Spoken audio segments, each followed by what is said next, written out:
Hey, what's going on, everybody? Welcome to Sit Down and Shut Up. Another episode tonight. Hope you all doing well tonight.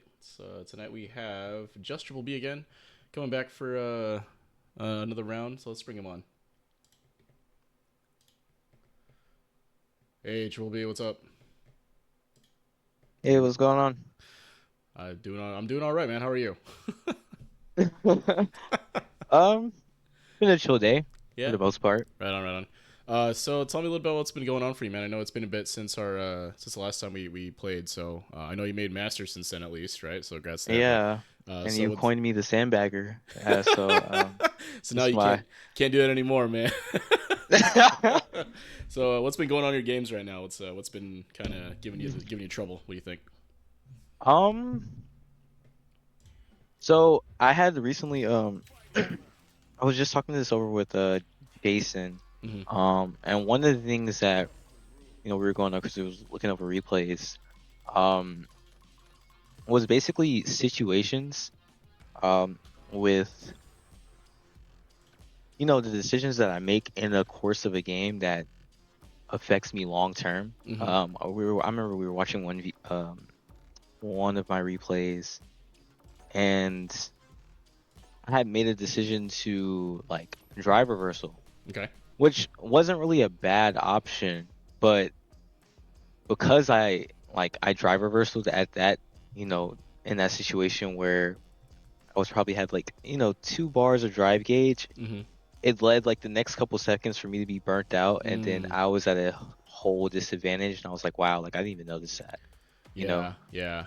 um where I already have I would say for myself I have a decent understanding of my dry gauge in my situations Hmm. in games, and that I don't usually burn myself out a lot, Hmm. but there are situations I would like to be better at controlling and managing my drive gauge. Okay. Okay. Because now that I am in master, I see that it is. I mean, honestly, when I got to master, quote unquote, accidentally, but um, I remember I was watching a video. This is literally like the day after Diaphone. He's like, if you reach master, like, go ahead and play like 10 games as if it's like a placement. And so I Yeah. was like, all right, I'm gonna do that because like normally, when people hit master, they stay at 1500 because they Yeah. have a They're like fear they're of done with the losing their. game, right? They're like, oh, I Yeah, completed the game, right? right. Yeah. And it's like, and I'm like, you know what? Like, I'm not gonna have that mindset. So I started playing like my first 10, like did like 10 placements or whatever that I called it. Hmm. And man, I felt like I was playing a whole different Street Fighter. I was like, so what game, what Street Fighter was I playing before? Yeah. Like Yeah. Yeah. this? No, that happens. It's very common. I talk about this a lot, like the MR cliff, if you will. Like you work your way up through the ranks, right? You finally get into master, and it's like, yeah, finally, everything worked out for me. I put in all this work and effort, and don't get me wrong, like it does take a lot of time and effort to get there. And then all of a sudden, like the gap is so much wider, right? Like you go in there, and you're like, this is how it felt when I first started the game, right? So No, honestly, I was yeah, like, yo, like what am I playing? I'm like, everything is slowed down. I feel like it's the NBA playoffs. I'm like, I yeah, like this, but like, yo, like I'm over yeah. here playing like I'm a plat three, like all over again. Yeah, the game. And so, It's interesting because the game does feel faster all of a sudden when you get into MR, even though it's not, right. We're also playing the same like fundamental game. Like the characters aren't different at Master, right? Like the same move sets and everything else. But it's like you said, right? The decision making and maybe some of the spacing and like mechanical aspects are better, right? Like it's people aren't dropping combos in Diamond either, right? But it's like people go yeah. for the optimals and they hit them, right? The spacing is usually a lot better. You can't get away with anything anymore, right? And Oh no. if you make one mistake, you snowball to death, right? And it's the other way around too, right? Like you have to be able to also punish and deal a lot of you have to be able to do stuff when they make mistakes too, right? So all right, cool. So if you're familiar with the format, and for those who may not know it, basically what we're gonna do is we're gonna run a first to three. We'll see what's going on with your gameplay and all that. Get a sense of where you're at right now. We'll do a little replay review after for that one game, or one of the games, and then I know you owe me some replays for that, so we'll take a look at some replays. Maybe you can send me one or two after, Hmm. after that, and we can take a look at one of those. Maybe hop into the lab if there's anything we want to take a look at in particular, and then we'll maybe run it back depending on time. So go if that sounds reasonable. Let's go ahead and queue up. Let's get started. So, all Yes, sir. right, cool. So same thing. I'm gonna def it in Discord so it impact what you're doing, and may take me a few seconds to rematch. So good luck. No, it's good. Thank you. Yo, Japnu, thanks for the sub. The Canon event where you lose like 200 MR in Master. Dude, I went down to like 1250. Like that's how it was. Cause I mean I joke about this all the time, but Ken can carry you to Master, right? Like you can kind of get away with a lot. And this was this is season 1, right? So it's a little different back then. Yeah, like everyone knows how to punish Jinrai, right? Oh, nicely rev. Oh, no DP for me.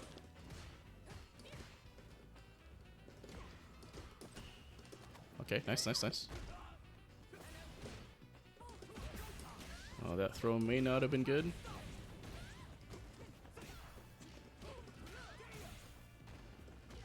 And I have been dropping all kinds of stuff lately.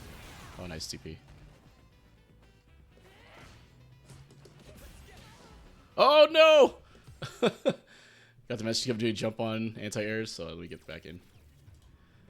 Oh, I got kicked from the room.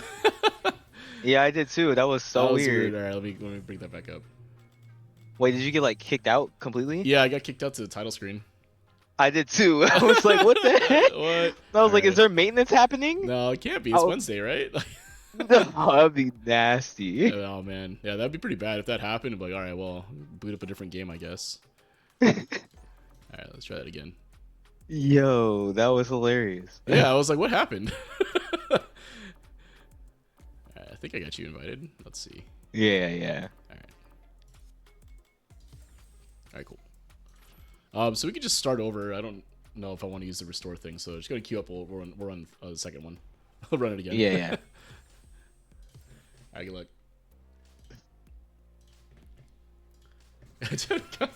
I don't know. Capcom just trolled me, man. I was like, all right, let me get this win. Just cut out like the rage quit in the middle of a free training session, dude. Yeah. Nah, man, we do everything live.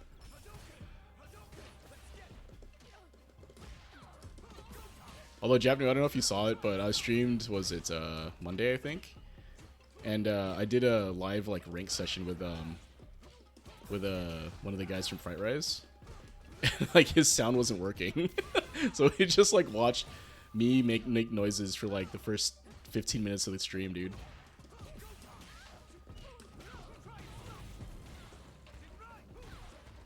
Oh, that setup doesn't work on counter hit anymore. Okay, I learned something new. So if I get counter hit, they're just gonna knock down, so I don't get the DP anymore. That's bad.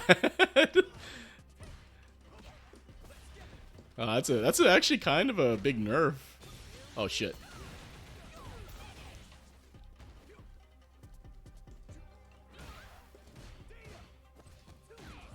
Let's see what they do here. Mash. Oh, one for dive kick. Oh, nice.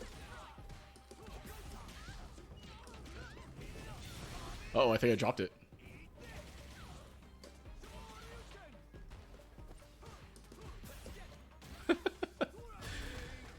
Dude.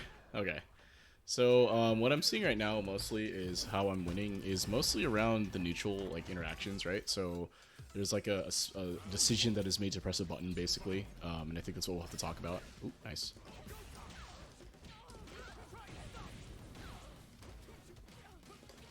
Backdash maybe or something there?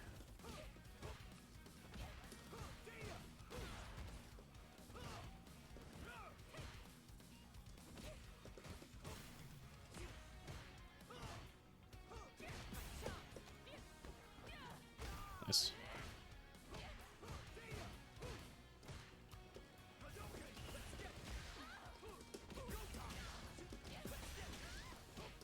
Yeah, they get caught backing up that time. So, like, really, again, where I'm winning is that, like, I win a neutral interaction, they get cornered, and then they have to deal with, like, Ken playing you in the corner, right? Like, Ken neutral in the corner. Which can be tough to deal with, right? Because, like, I'm not doing anything particularly, like, spicy, if you will. Like, I'm just kind of pressing buttons at a good space, right? Just trying to counter poke, keep them locked in the corner, and I drop it there, so...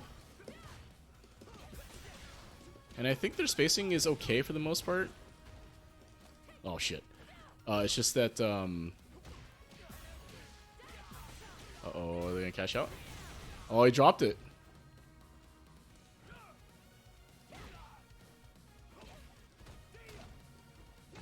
Nice. Oh. Oh, nice. So yeah, they, like the games I'm winning for the most part is like they're stuck in the corner. You have to deal with that. You know, and it's tough to play neutral in that situation. Oh shit. Nice.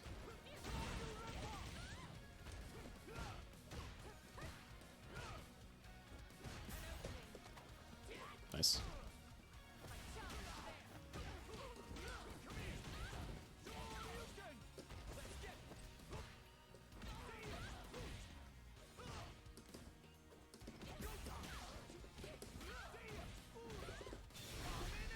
So, yeah, I mean, I think most of it probably right now. They said they're losing in situations where they're making like decisions, if you will, and I think like it's not just like being able to make decisions. Oh, nice. Uh-oh. Make decisions like on Oki and in defense situations, but it's also decision making like in game, right? Like when you decide to press a button, when you decide to not press a button, walk forward, stand still, like all those individual decisions, they don't feel like it, like how impactful they are. But if you look at how I'm winning most of these games, like it's because I'm able to kind of catch them doing something like that, right? That's what maybe it's supposed to derev. I don't know. But see, now they're in the corner again, right? So you have to deal with all this. Aww.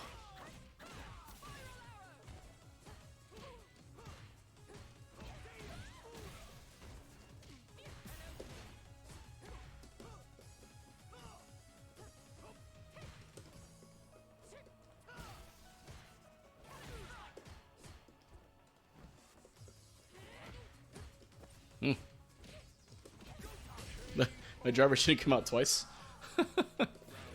So, because you can see that like, they're trying to play a lot more stable, right? They're not really doing a lot of hooligan stuff. Oh, well, as I say that, right? But what's happening again is that some of... Oh, shit, nice. Like, they decide to press a button at a range that maybe doesn't make sense.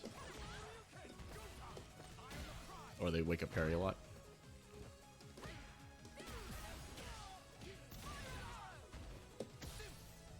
That's some stand like kick powder. Yeah, they do all right, like in that range. If I play that game, oh my god. Oh, that was like the latest DP ever.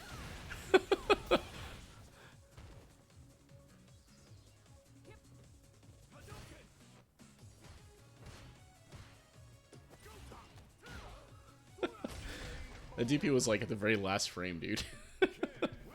Let's bring it back on. All right, man. So what do you think?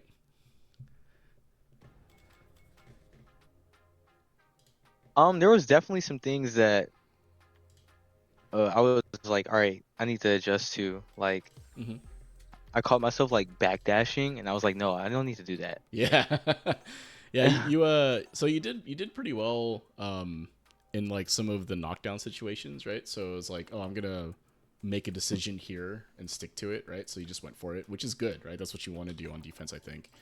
But what ended up happening was where I was kind of getting you more was sort of in the neutral game, right? So like the way the games were going for at least the rounds where I kind of won was that I would win a neutral interaction. Maybe it's a low forward, whiff punish, or something like that. But I would win a neutral interaction, put you in the corner because that's what Ken does, right?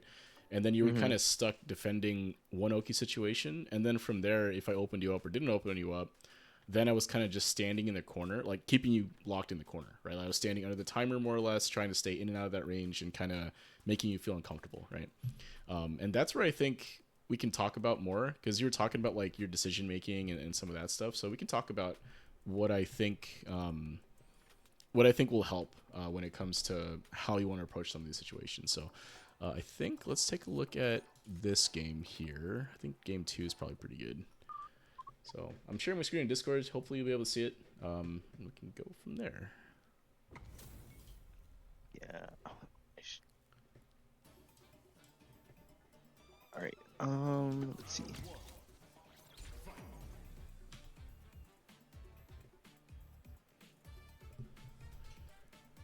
Hey, Fortran, thanks for the 100th follow. Appreciate you. All right, Shelby, let me know when you can see my screen.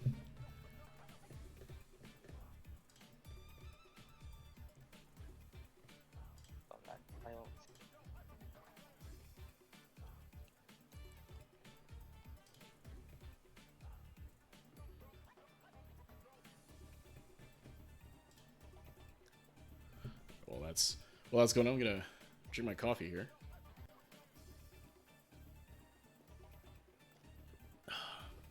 I don't. It's not. Hold on. Let me restart Discord.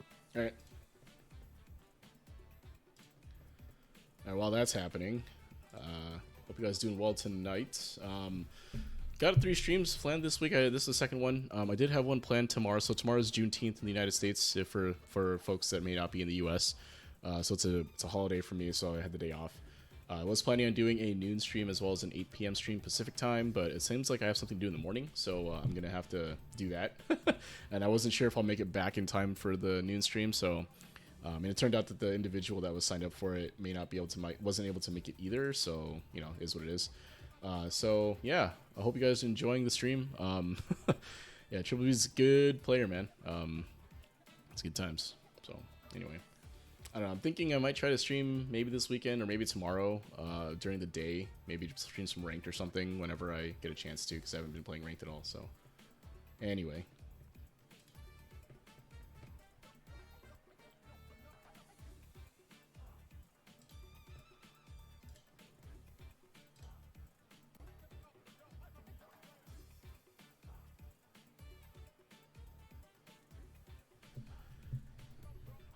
All right. Good to go? Yeah. Well, yeah. All right. Alrighty. So. Yeah, Jeff, I'm excited for Sagat and Alex. All right, cool. So, so this is game 2 of this, right? So let's take a look at what's happening here. Travis will open it up. Oh, actually, can you stop that real quick? Yeah. So, I was like, all right. I was like, here in this, like in the second game, I was like, all right. I need to. I know I'm not going to win the neutral game against him. So, okay. so I was like, all right. Let me drive rush low forward. Mm-hmm. And I was like, if it hits, like I'm gonna go immediately into like the combo I already had in my head. Yeah, yeah. So I hit the drive rush low forward. Yeah. And then the button does like nothing comes out after. I was like, what the heck? Yeah, yeah, yeah. It's just like that. I was like, oh. Yeah, I was like, I was so confused. Yeah, most people like when they do this will do like another drive rush here into whatever, or if you had a combo in mind. But yeah, it's no, I had a combo in mind. Like yeah, I was going to do crouch fears, and then I was like, all right, where did my fears go? Yeah, no and button. I was like, up. And it was like a medium mechanic. Yeah, I can see what I see the vision. I see what you're trying to do here. And I was like, wait, yeah. like what? And I was like, all right, like that just failed. So I was like, all right, back to the drawing board. And then I was like, all right, now I just got hit with low forward because I just whiffed crouching medium punch. Yeah, so what happened here, right? Let's talk about this interaction. So you decided to do a drive rush, to open with a drive rush low, which is totally fine, right? You wanted to do that. You committed to the option. It hits. You don't confirm. Again, like, it's something you can work on, I suppose. But, you know, just like decision-wise, you can call this a correct one, right? Because it worked. Right, so you hit me here. No conversion. It's okay. So what happens here? You whiff this button, right? I don't quite whiff because of that. Right, so if you look, you're not in recovery here. This is actually kind of tough to whiff punish from here, right? I was fully expecting to get hit right after that, so that's why I'm just blocking. Like, I'm not really ready for you to not do anything, right? Because from here, right, like, oh, I just got hit, so let me block, right? And wait out whatever's happening. In my head, I'm like, okay, I have to delay tech or potentially, you know, tap parry as I'm getting hit, right, in case you drop something. But I didn't really do that. I just kind of hold blood down back and like, all right, I got hit, so let's get comboed here, and then in my mind I'm preparing myself for the Oki situation, right? Whatever knockdown you end up having to do, I'm gonna be like, all right, if you went for arrow, I'm gonna be ready for these 3 options, or I'm gonna do this, whatever, right? So that's why I'm blocking here. So you kind of whiff this, and I'm not ready to try to whiff punish this, right? So nothing happens. The reason you actually get hit here is because you whiff this, and you're like, oh crap, I have to get out of range, right?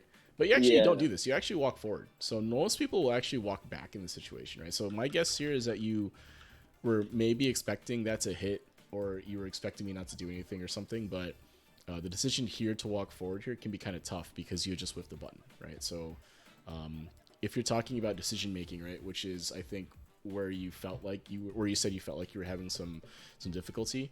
The decision making isn't just in the Oki game, right? Not just in like wake up situations or anything like that, or even like it's not just that, right? It's also decision making in the neutral, right? So what I mean by that is like, what buttons do I press? How far forward do I walk? How far back do I walk? Do I crouch and block? Do I raw drive rush? Right? Like the options that are available to you in neutral. The decision making that goes into that is a huge part of it, right? Because like even though it doesn't feel like you're making like this grand decision or whatever, like it is, oh, I just got knocked down, no, I have to decide if I'm going to reversal or not. But the decision you made here, right, is one decision, two decisions, and then three decisions, right? Like you decided that you're going to drive or slow. You decided you're going to press that button. You decided you're going to walk forward, right? So like all these little things also become critical, especially when you get into master, right? Because these small mistakes are where you're getting punished the most, right? I think. Because like I think you're on defense, like for Oki, you do pretty well, and I think that your conversions are mostly fine when you land them, right? It's just that some of these smaller decisions are going to start to matter a lot more, right? Like stuff like this, you could probably get away with like in lower ranks, like in Diamond, and it's like, oh, I don't get punished for something like this, but in Master and above, you're going to start getting punishments because the openings are so limited now, right? Like most people don't make a lot of mistakes overall, right? So the mistakes that do happen or the advantage that you do get, you have to press it if you can, right? So in this case, what happened, looks like you just kind of walk forward, right? Like maybe you're holding forward and didn't quite go back to blocking, or you were expecting something to hit, maybe something like that, but then you get hit, right? So take the Tatsu here. All right, so Oki situation here, right? Here's a these are the, when people think of decision making in fighting games, like this is what they think of, right? Like, oh man, I got knocked down. What do I do next, right? So it looks like you just try to try to block high. I'm assuming here, right? Like you saw the run stop, and then I tag you with a low instead, right? So Yeah, I assumed you were supposed to do high, and yeah, then it I looked guess like it. wrong. I mean, I I obviously should have faked just it, did. but yeah. Yeah, so this is a tough one to deal with, right? You just kind of have to guess. The way that I tell people to do this is to just react to the overhead, right? So Ken doesn't really have other options necessarily from here. So it is a high-low throw mix, right, if you will. But you can just hold down back here, right? So from this situation here, like if Ken wants to go into the overhead, there's a very distinct animation for it, right? So you can block high at that point. Additionally, you could basically you could try to fuzzy it with like a delay tech behind it as well, right? So to reduce some of the decision making in this situation, you would block low, right, and then you would block high to react on reaction to the overhead, but then you would delay tech at the timing that makes sense for delay tech, right? So that way you would try to cover the three options that are coming in, right? Or you could parry, right? Even though parry's been nerfed, right, you can still parry it and you'll still block. The frame advantage doesn't change. You don't get perfect parry, even if you're wrong, quote unquote wrong. But you can still parry, Yeah. right? And it's still a block in that regard, right? So those are options you can consider. You made a decision here to block high, and that's totally fine, right? Like I generally don't think that people should be faulted for making a decision, right? The act of making a decision, I think, is almost always correct. Indecisiveness is generally what kills you, right? But the actual decision itself, there's varying degrees of how correct it might have been, right? Like, could it have worked? Maybe, maybe not, right? What are the odds of it working? All that. So as you get higher in rank, like as you climb more and more, these situations become a little less about like raw reacting and like, making sick reads or whatever. And it becomes more about managing risk, right? So picking an option that, reduces or minimizes the amount of damage you might take, right? In these type of situations. So anyway, you get clipped by the low here. Take a small conversion. Right. So here, I'm guessing you were trying to derev. I'm guessing what this is. Yeah. So it didn't come out. It's okay. Let's take a look at what. Right. Okay. So yeah, I would definitely, if you are gonna derev from this situation here, I think you need to be holding it a little bit sooner, right? Like honestly, if you wanted to derev, I would make the decision around here, right as you hit the ground, and then I would immediately be holding forward in DI, right, forward and heavy punch, heavy kick macro, right, from here, because it'll come out immediately, right. So if you've already decided to to derev here, then just hold forward and the DI input, right, and that'll come out immediately, right. Like once it's available, like hold it the whole time, and it'll come out immediately, right. So Gotcha. Yeah, because that's like one of the things where, um, one of the things where I was like, dang, like, oh, my D-Revs didn't come out. So that's yeah, from like yeah. right here, right. So if I am you, right, I'm already knocked down. So you can see I'm Mhm. holding the. Like you can see in my inputs there how I was holding it from the time I got knocked down, right? It's like right here. Yeah. Like I'm just holding it, and it comes out, right? So if you've decided to derev, as soon as you've decided to derev, rather, right? You know, because you do have, you know, Just 20, 30 immediately frames, right? just do it. Yeah, just immediately hold it, right? You know, Gotcha. yeah. That way you ensure it comes out, right? Like if you were indecisive and like, oh, I'm gonna derev and you did it kind of late, that's different.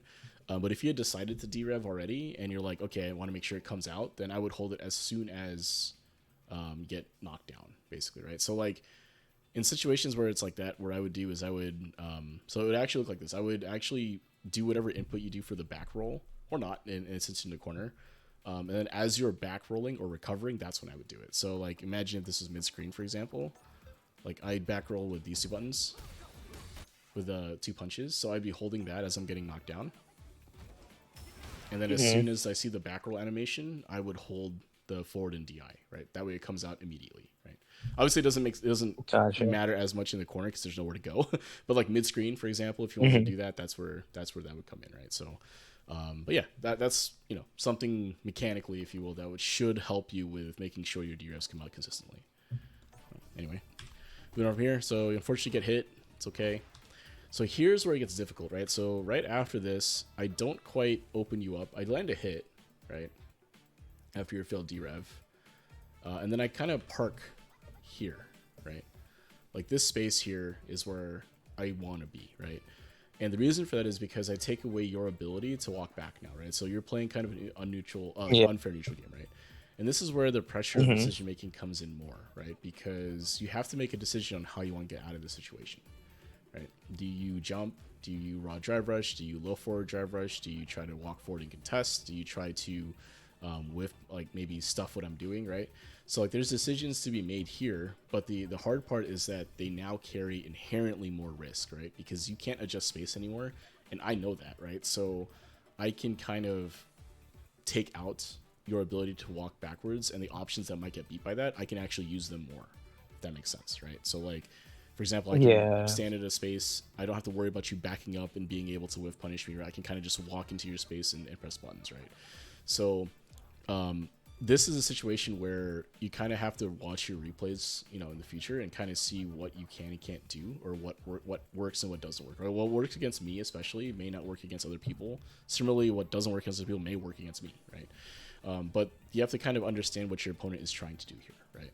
So if you look at what I'm trying to do, I'm trying to keep you locked in this corner, right? I'm trying to contest space, walk into your range, press buttons, right? Like, yeah, using Jinrais to kind of keep you on your toes, right? Forcing you to worry about that drive, chip damage here.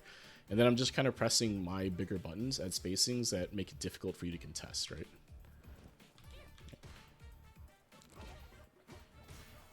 And we see this play out here, right? So you actually did an okay job here. So here's an interesting situation, right? Right there, right? So if you can think about what was going through your head, I know it may not be easy to explain, but like when you decided to walk up and hit the stand light kick, right? Like what do you think was going through your head at that moment? Like if you could think back, like you were in the situation, So here's the thing, right? So if we actually still even before that, because I recognize that, like, the moment that you even, I think, was it even before that? But when you did that, the oh my goodness, I don't even remember. But I think it's when you did your stand. I think it's, I don't know if it's your stand heavy kick, but when you did that, I was like, all right, like, because I actually tried to check it with crouch. which crouching medium punch, but Mm-hmm. like I don't know if you saw it, but I was like, yeah, all right, cool. Like I'm not gonna be able to hit that. Yeah, I So think I what tried to happened get you to was walk in, and then yeah, right here. I think it's let's see. like right there, like you see how Yeah, it, I tried to, and I was like, all right, cool. Like, all right, I missed that opportunity. yeah, yeah. So it's like, all right, now I'm in the situation where I already know for sure I can't jump out because Mm-hmm. of the spacing, Mm-hmm. right? Mm-hmm. So in my mind, I'm like, all right, I have to play this his game for now, like Juzzy's corner Mm-hmm. for however long Juzzy wants me to be in the corner for, which is probably 87 seconds, Yeah, yeah. right? And so for me, I'm like, okay, let me find the opportunity for me to try to get out this situation. I'm like, the only way that I'm going to get out of this is either if I contest the space by walking into his space, Mm-hmm. or I wait until he tries to throw me or shimmy me, and then wait for my opportunity. Mm-hmm. Mm-hmm. Because I was willing to take the throw. Like if you were to start throw looping, I would have took every single throw. Mm-hmm. 'Cause I'm like, I'm not about to try to shimmy to get myself out of here and just risk dying. Yeah, yeah, yeah. And so for me, I was like, all right, I'm gonna try to walk in his space, and that's when you see me, like, I'm playing, the footsie game. I jump out because I was thinking like maybe you're gonna um do run. Mm-hmm. Probably wasn't the best decision to make, but I mean, I didn't get punished for it. Mm-hmm. And so when I got the crouching medium kick, I was like, dang, that was such a missed opportunity Mm-hmm. where I could have just drive rushed and did a combo. So Mm-hmm. then that's so you see me, I'm like, all right, I'm gonna go for stand heavy punch here. And Mm-hmm. if it hits, I have a combo. If it doesn't, I'm gonna back throw him. Yeah, yeah. And so that's where you see me do the back throw. Yep. So I'm like, I need to get out this corner. I've been in here for way too long. Yeah, yeah, and all of that sounds very reasonable to me, right? So you're stuck playing this unfair neutral game, right? Because again, you can't adjust space anymore. So your option to whiff punish is really limited, right? Because I'm generally not going to whiff buttons because you can't back up anymore, right? So I think you have the right idea though, is that you want to make sure, or you want to try to get out of the corner with minimal damage and minimal risk, right? And like you said, getting shimmied here it represents a lot of damage, right? Like you'd be willing to take throws if I walked up and through and all that stuff. So, and that's perfectly fine, right? If he comes from like if you think about it from a risk reward perspective, right? Like taking a throw is very risky in that situation. So what you did was, I think, mostly correct, right? You had to spend some meter to get out, and that's totally fine, right? So you have meter to work with, right? I wasn't really able to attack your drive gaze as much because I was just kind of poking you, right? I wasn't really doing anything that really goes after the drive gauge. Maybe stand heavy punch, maybe like Jin ride to some extent, but the buttons I was using was really to try to kind of stuff whatever you do and at ranges that were a little bit tough to contest, right? So you did a good job in some of the situations recognizing that I was trying to walk up with a slower button, and then you just walk up and hit your crouch or stand light kick, right, with the counter poke. So that's good stuff. That's what we want. The hard part is that you have to recognize when your opponent is deciding to try to go in and when they're trying to make you whiff, right? So like if I'm walking up, I could continue walking, press a button, or I could back off, get you to whiff, and then whiff punish you, right? So it's like it's hard to it's hard to always be correct in the situation, right? And that's the nature of the game, right? Once you're in the corner, your options become limited, right? You have to make a decision. And I think that the decision you made here, which was to spend drive to get out, like you went for the stand heavy punch, drive rush, right? You get the plus frames in the mix up, and you get the back throw. And I think that worked, right? This was actually a pretty good decision on your part to try to get out, right? You spend some meter, that's okay. You now have more room to work with, and I'm cornered now, right? So you can start running your offense. So, yeah, no, this was good. The way you defended this was done very well. The hard part though is you took a little bit extra damage, right? So if you look at your health right here and your meter right here, meter obviously you just spent 3 points, Yeah. so I'm not worried about that as much. Like that is what it is. But if you look at your health here, right, like this is what ultimately is going to be tough to come back from. Now, of course, Street Fighter 6, as soon as you put me in the Cammy Vortex, it may not matter. But this does start to inform your decisions, right? Like maybe you play a little more tight or less risky on Oki situations and whatnot because you have less health, right? So, this isn't an insurmountable amount to come back from. Like 2 or 3 interactions, yeah, you could probably get me in a situation where it's going to be close, right? So I don't mind this approach, right? It's totally fine. Get plus frames. I don't react to it or parry or anything, so that's good. And then I think you went for a walk-up throw, right? Yeah, that's what I went for, and then you Yeah, immediately was like, yeah, no, yeah, like, yeah. So let's take a look at what happened, right? So you do that. I'm minus. I know I'm minus, right? So I delay my crouching medium punch by like 4 frames, right? So, or in this case, it's like 3 frames. Not that long. But there's a built-in delay because of the crouching medium punch, right? So it's like 3 frame delay plus like another 6 frame delay because of the startup of this move, right? So ultimately what ends up happening is that lines up with when you want to try to throw me, right? So this is actually extremely common.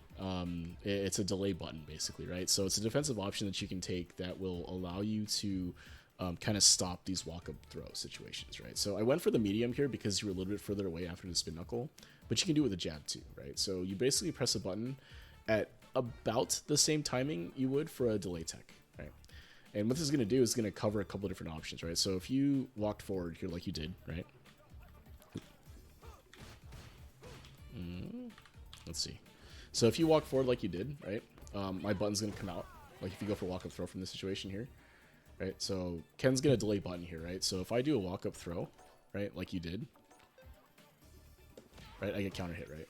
If I try to continue my pressure somehow, right, you may get a counter hit on me if you press a medium button here, but that's kind of tough, right? I mean, you can because it's your plus, right? yeah, But a lot of people, they'll do instead is they'll try to press a smaller button, like a jab or something, right? Right, so I didn't quite time that correctly, I think, but it worked out for me. But ideally, if I timed that correctly, I would still block that button, right? So because it's delayed, right, and you're actually, since you're plus, what happens is the hit boxes come out, and I'm still blocking, right? So like it's kind of like a delay tech if you think about it, right? Like delay tech, you're still blocking when the hit boxes for the move would come out for the like a button, but you also still get mhm, the tech timing at the end, right? So same idea there. So it covers a couple of different things, right? So you can take a look at that from a defensive option standpoint. In order to beat this, you would go for like you can try to whiff punish me by like just backing off and then waiting for me to press my button, or you can stuff it with a faster button, right? So you can see like even this delay is not 100% correct, but you can see you stuff it, right? Right. You get a counter hit yeah, here. Although the second count, you'd have to be ready because normally the counter hit confirmed there's another crouching medium punch, but it looks like it's too far, right? Right. yeah. I So would in that situation, I would just go into light punch or light kick. yeah, light punch, light kick, maybe drive Yeah, rush, right? If you had meter potentially, yeah. right? So you had some options there. But I don't have meter to Yeah, so you spin in can't that quite do that there, right? situation. Yeah, yeah. Yeah. But Yeah, that's what I mean, though, right? It's no. that there are ways to beat what I'm doing here, basically, right? So I ended up challenging basically with this, and it works. I don't cancel anything, but I should.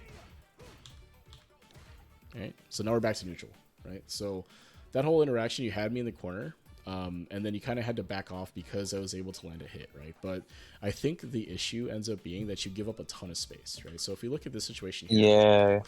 you get hit. Oh my goodness. I went from like my health bar to your health. Yeah, it's far, right? Like this isn't even. This is like two things that happen, right? So you back throw me, spin knuckle. I'm in the corner, right? I don't have anywhere to go. So I hit you once, right? I should have confirmed I don't, and then you get kicked out from the Jinrai, right? So you're here now. So you don't actually have to back up necessarily if you don't want to from this situation, right? Because I'm minus here, right? I'm -5, so I can't really. Ideally, I don't press anything here. And this is a Yeah. range where Cammy can kind of contest things, right? Stand heavy kick works, stand medium kick will work, right? So like your pokes are effective from this range, right? I mean, mine are too technically, but I'm minus here, so you could press a button potentially, right? And you do, right? Obviously, 5 frame punish can be kind of tough from this spacing. I'm not quite sure if Cammy can do it. Let's see. Right, because I kind of space out the crouching medium kick, so the Jinrai is going to space you out, right? So from here, a 5 frame probably won't reach, right? So taking a turn back with an aggressive option like this, perfectly fine, right? Could have pressed a bigger button, actually. The issue, though, is that you press it kind of late, right? So if you look at the frame meter here, you have a 5 frame delay. So this is actually 0 technically, right? So if you wanted to try to take your turn back aggressively there, I would try to press a little sooner, right? Like you have a 5 frame buffer, so you can try pressing sooner than you think the recovery is, and it should tighten this up a little bit, right? So, but that's correct. That decision to take your turn back with a button was ultimately correct, right? I ended up just blocking here. I didn't Obara anything. I didn't go for an ODDP or anything like that. I just block, right? Yeah. And it works out. So And then I missed that yeah, I opportunity. missed the check here, and that's okay, right? You try to check everything you can. You make it doesn't quite. This is actually not the worst thing in the world. Now, technically, Ken gets a trade combo from here if I was ready. I think you can do like a crouch medium kick that might reach. But I will say that I think trading in that situation is better than just getting hit clean, right? Like at least you stopped something here. Now, if I was ready for the trade combo here and it worked out, no, that is what it is. But at least you didn't just get cleanly comboed, right? So, right, and then here And then is the ultimate thing. I blocked high, and then yeah. So actually, did I walk back? I think I walked back. I think you might be walking back. Let's see. All right, so I whiff my button here. I did a little bit, yeah. So I whiff my button. All right, and then I delay long enough for you to. I basically do a delayed crouch medium kick. I don't quite. Oh, I stood. Oh, that's bad. Right, as soon as you stood up, yeah, it started coming out. Right, so again, I'm not necessarily timing that. Right, it's not like some crazy thing that I'm doing here. What I'm actually doing is I'm trying to get a read on your movement. Right, so throughout the set, if you will, what I try to do is get a sense of like when you like to try to move, right? When do you try to get in and out of space? Because from here, right, this is dangerous for both of us, technically, right? From right, I mean, you could have whiff punished me if you're ready. It's okay, you don't. But from right here, like both of our buttons can reach, right? All of our main buttons, crouch medium kick, maybe crouch medium punch for Cammys, stand heavy kicks for both of us, stand medium kicks for like all of our buttons reach each other from here, right? So it's a little scary to be standing in this spacing because you don't want to get hit, right? So you don't want to get hit by anything that's happening here. Now it's neutral, so it's hard to know who's actually quote unquote supposed to be pressing. So it ends up becoming a little bit of like a Mexican standoff, right? You're basically both waiting for something to happen. And what I try to do a lot of the time is try to be the one that draws first. You know what I mean? Like press the button. So I get a sense of like when you like to move, and kind of just in my head, the internal clock goes, all right, we've been sitting for 10-ish frames or whatever. I'm going to press now. Right. And then happens to clip you. And of course I buffer into drive rush and that's it. Right. So it's tough for you here because even on block, you still have to deal with the mix up. Right. So like right here, even if you block this, you still have to deal with some mix-up, right? Strike throw type deal potentially. Now in season 3, it's been nerfed a little bit, right? So if I did a drive rush, low forward drive rush into like a jab or something, I can't shimmy you anymore, right? So I'm kind of stuck to you. I can't move back for like the tick throw, if you will, from that situation. So knowing that you don't have you can do an instant tech from there, and that would tech my throw attempt if I go for that. It would also grab my shimmy, right? So I can show you that in the lab if you wanted to look at what that looks like. But a low forward drive rush into jab for plus frames is now not something that you can shimmy, right? They changed that this season. So if you see that, you can go for an immediate throw, or you can try to challenge with a jab, right? If you think they're going to go for a throw after. So cool. Or sorry, don't challenge with a jab. Well, you can challenge with a jab if you think they're going to go for like some other throw, or is it? Well, actually, let me think about this. So if you do the flow forward drive rush into jab, the plus frame there, yeah, I don't think you can't quite challenge in that scenario. So you could go for an immediate tech, or you could just block. But the idea is that they can't shimmy you, right? So the option to delay tech, you know, like since they can't shimmy you, delay tech becomes a little bit more of an attractive option, right? You'd block pressure. Now, if I go for 2 jabs and Ken's actually minus after that, then you are in danger of a shimmy there, right? So if you delay tech through that, you might get shimmied. But the initial jab, that plus frame situation, you don't have to worry about getting shimmied. So you could delay tech there. Challenging may not make sense unless I do something kind of greedy, but you know, we can talk about that more too. But yeah, that's so just be aware of that situation. That's definitely new in season 3. Gotcha. All right, so there is a question that I did have, Yeah. just in that same round. So, you know, when we in that moment where we're both just staring into each other, right, and just like, all right, what are we gonna do? Yeah. Because sometimes I have the mentality of like, all right, I'm gonna wait for my opponent to do something, right? And you know, this is something that I'm also like kind of figuring out for myself, because there are moments not similar to this Mm-hmm. where the space is like, I would say, very close where both players or both characters can just like, you know, their buttons are just very effective, like you stated. Mm-hmm. But I've been noticing like even in some of my replays where I'm like where I and my opponent are both in a standstill, and Mm-hmm. I'm like, all right, I'm gonna take this opportunity to actually strike first, right? Mm-hmm. Instead of just waiting for my opponent. And then there's other times where I will wait for my opponent to make the decision. Mm-hmm. And so I just want to ask for you, like, when do you have that I guess that decision of saying, all right, like I'm gonna let my opponent, or I'm Mm-hmm. just gonna take the approach every single time. Because I see here, like you took the approach, you were like, all right, I'm gonna make the decision for him Mm-hmm. Yeah, yeah, yeah, because you already understood, like, all right, the internal clock of when I'm gonna move and yeah, yeah, how yeah. long am I gonna sit here, and Right. is that just So from diagnosing just your opponent, a just little bit, a little gauging bit. whether or It's not they're gonna Yeah, a little bit. It's a bit of a read, to be honest, because each opponent's tendencies in these situations are going to be different. Right? Like my tendency here is to try to delay a button because that tends to beat the most common tendency of trying to walk back. All right, so it's kind of tough, but you have to pay attention to how your opponents react at the spacing, right? So if we take a step back and think about like the neutral game in footsies or whatever, right? So when you walk into someone's effective range, or you put yourself in your effective range to your opponent, like you walk up to your opponent, right? It's gonna elicit some kind of response, right? Like you walk into, like Ken walks into his stand heavy kick range as he's walking towards you, right? You're gonna respond in some capacity. Maybe you just down back and continue blocking. Maybe you walk up and try to challenge. Maybe you try to jump at me because you're reading the stand heavy kick, right? Maybe you back up and wait for me to hit it or throw it and then try to whip punish, right? But there's going to be some sort of response you're going to get from that, right? So if you apply that same logic to every other spacing in the game, then it becomes something of like, what is my opponent more likely to do, right? So in this situation, at this spacing, the 3 or 4 times we've been in, because we've been in this situation actually multiple times throughout the set, right? Like if you look through our replays, there's going to be situations of this spacing more or less multiple times, right? Because we're standing close to each other, we're both standing, we're trying to fight, right? We're trying to push buttons and all that. There's going to be situations where we're standing in this range, and if you pay attention to what your opponent's tendencies are, then you kind of get a sense of what to do when you enter that space a second time, right? So if I go, okay, when I walk into Ken's stand heavy kick range, they try to back up.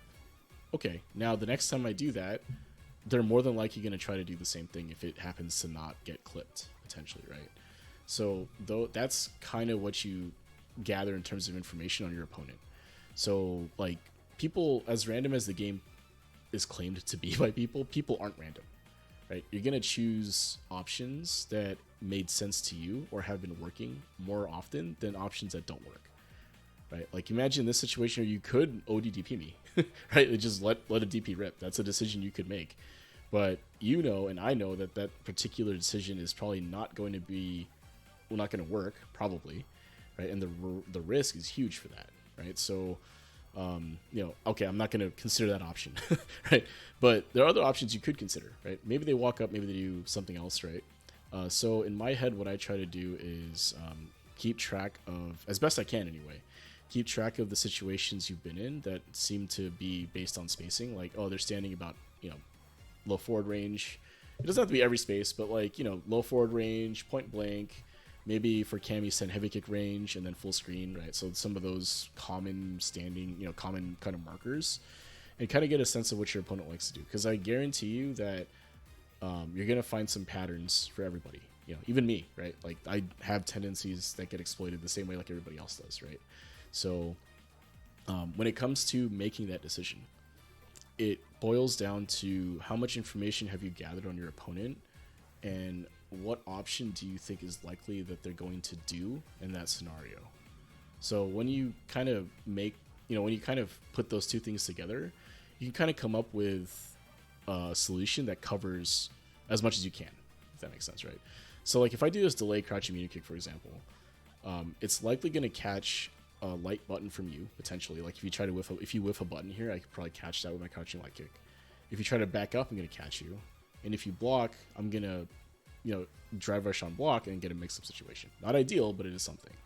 Right. So what would this be beat by? It would be beat by you walking up and pressing a button, or if you had backed up immediately. Right. So like as soon as you get up, you're holding back and trying to back up. It's likely that this crouching medium kick will whiff. Right. So from this situation right here, you're recovering, right? And you just kind of back up from here, right? So, like, that's how, like, if you look at it, obviously after the fact, you can be like, all right, here's my options or whatever. But if you had considered in your head, oh, maybe I just continue trying to back up, and maybe like, put it this way, Juzzy has been doing a delay button on these situations like the last 10 times. The next time it comes up, I'm just going to hold back and try to get out of range of that crouching medium kick before he throws it. Or I stand there and block it, right? So I just wait here, right? Well, that's not what I wanted, but you know, something like this, right? Something like that you could do, or just, you know, hold the mix, right? Try to parry, whatever option, right? But you basically just be like, oh, I'm going to just block here, and if he does the drive rush, he gets a throw mix up for 3 bars, which isn't always worth it, and I try to defend that, right? So, you know, is that the best option? Not necessarily, but it is something you can do that's better than getting hit potentially, right? So, so yeah, the short answer to your question is, you know, how do I know to do what I'm doing? It's based off of what I've seen you do so far and what I think you're going to do next. And then I make a decision saying, I think they're going to do something in this range of things, and I'm going to try to do this option that might beat those things, right? So hope that answers it. I know it's a little long-winded, but it's a long way to say that it's not like a reaction or anything like that. It's like I'm kind of guessing, if you will, on the next thing you're going to do, like based on what tendencies I've seen so far.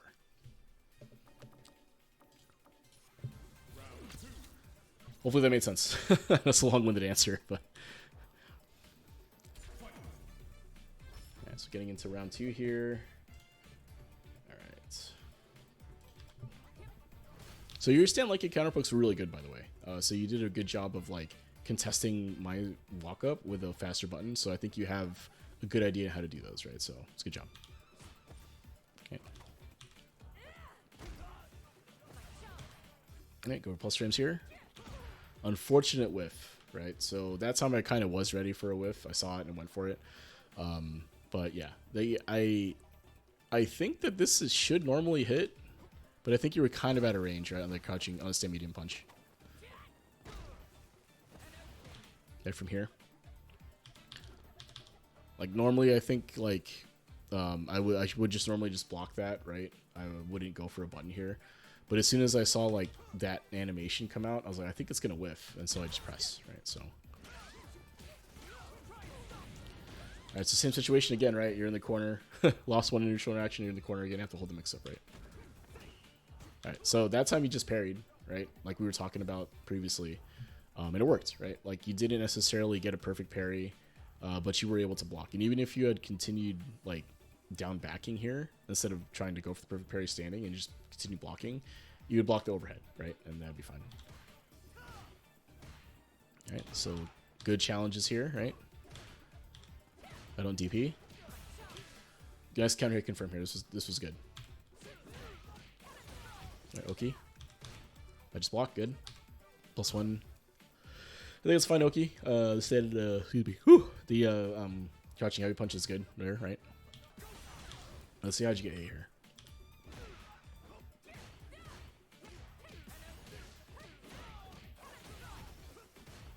Right. Okay, so it's the same kind of situation as the previous round, except you walked forward instead of back, but you're still moving. Right, so I obviously can't know for sure if you're gonna walk forward or walk back, but you do move at that. You tend to move at that timing. So this is why this was clipping you, right? So of course I make a poor decision here to burn out. I shouldn't have actually drivers cancel. I should just do like a generate cancel here or something. But so we're talking about decision making, right? So how this decision is gonna impact the rest of the round is let's see. Alright, so I go for like a pseudo safe jump here, and I get thrown for my trouble. Okay, jump over. I get confirm. Missed the super. I'm assuming from here. Let's see. Triple B, you're actually muted if you're talking. I don't know if you needed to mute or not, but just saying. Oh, I was. Oh, shoot. Good. So, like, from right, yeah, sorry if it felt like I was talking over you, it's because you were muted in Discord. I was like, how come he hasn't been saying anything? But anyway, so what was I saying here? Yeah, this situation here, the punish counter confirms is good, right? Unfortunately, I think you missed your super here, right? So, I did. Yeah, all good. I think you even said it on streams, like, oh, no super. So yeah, that definitely, I think that would have killed me, probably. So anyway, Yeah. here, right? So the decision to go for that, I think is correct, right? Cash out there and win the game. I think it's totally fine, right? Me personally, I'm pretty conservative when it comes to like that type of deal. So I'll spend to secure rounds in that situation because you can't take this with you, right? If you lose in this round, like you can't take it with you next game, right? So no reason not to spend it there, especially if it's going to win, right? So you decided to cash out, do that. I think that decision is totally fine, right? Unfortunately, you drop it, but it's okay. So let's take a look here. Yeah, because that's one of the things that I noticed, like even when I was playing like in Diamond, that I would just take drive gauge. I mean, not drive gauge. I would just take super meter home with me, and I was like, yeah, I can't be doing this anymore. Yeah, you got to spend it. Like, it's like taking timeouts home in an NBA game. It's like, why are you? Yeah. What are you doing? Yeah, what do you do? You can't use that next game, right? Like you can't use them. Like you got to use them, right? Or even at the half, right? Like you might as well use. Well, I mean, maybe it's a little different for like halftime. The half coming into it, maybe it's a little different there. But like, yeah, you can't take it with you next game, right? So you might as well use it if you have an opportunity where it makes sense to do so, right? So anyway, so you end up winning that round because of your ability to kind of stuff what I was trying to do. Both didn't have meters, so I was kind of being a little risky in terms of my neutral buttons, and you just kind of beat me, right? Like you were able to poke me effectively. I had less health. I should have been dead anyway, right? But I wasn't able to get my meter back or anything. So that was a good job on your end to kind of safely, kill me neutral, right? So anyway. Oh, I was trying to see her around after that miss. Yeah, I was like, I gotta win it somehow. I'm just gonna walk up, press buttons, right? Yeah. So, yeah, it was good here. Good punish counter. It was confirmed, right? Yeah, so that's gonna confirm, right? All right, so I decided to reversal you here. I don't think I've reversaled you yet through the set. So no, you did. Yeah. And I was like, is he gonna do it? It did. Well, it's tough, right? Like, and let's consider it from a risk reward standpoint, right? So from this situation right here, right? So right here, right? Like, if you consider risk reward in the situation, so I decided to reversal. Like, I've already decided to reversal here.